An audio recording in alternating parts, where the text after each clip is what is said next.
Okay, there's something I want to read. Okay. All right.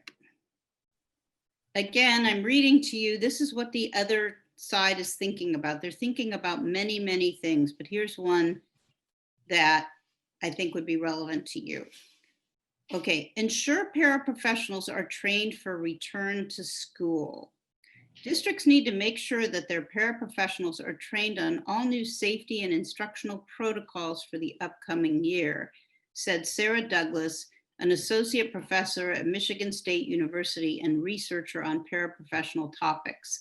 Well, this is interesting. Did you know that somebody could have a professorship in paraprofessional topics? I did I not didn't know. either, but LRP, Special Ed Connection, interviews people like this and shares the information with educators and attorneys for educators. So here's her comment.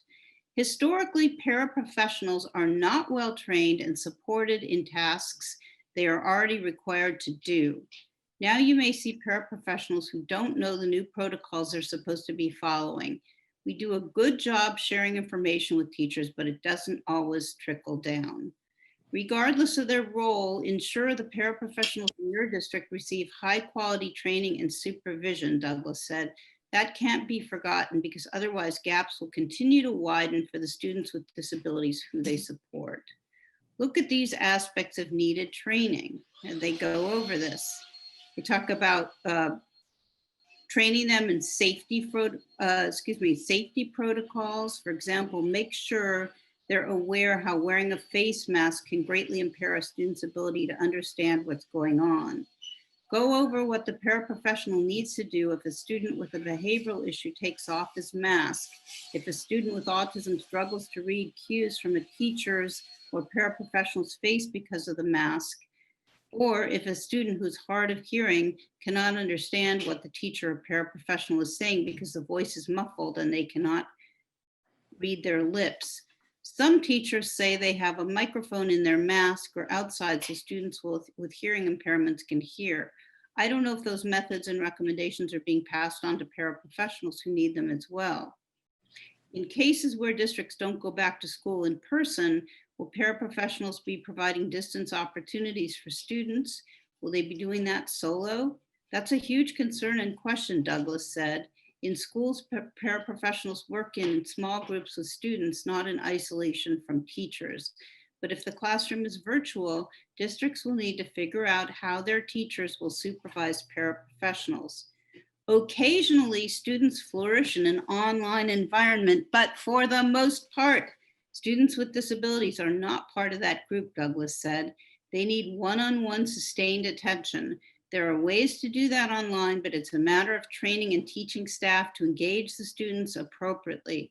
I worry that will get lost in the shuffle with everything to get set up.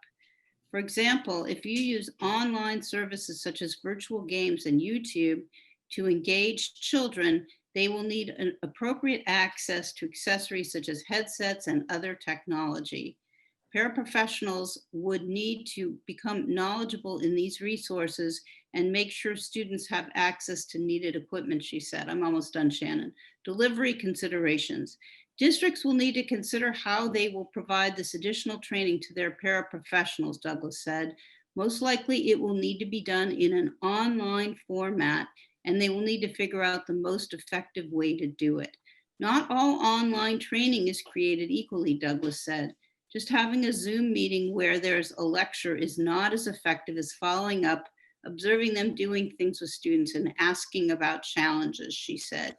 Be sure to include active engagement in your training for paraprofessionals through regular check-ins for understanding and connecting what they're learning to their specific situations. Okay? Yeah. Well, that's a mouthful, but it's all good stuff. Hey, thanks for watching Autism Live. To subscribe, click here. And if you'd like to check out some more of our videos, click here.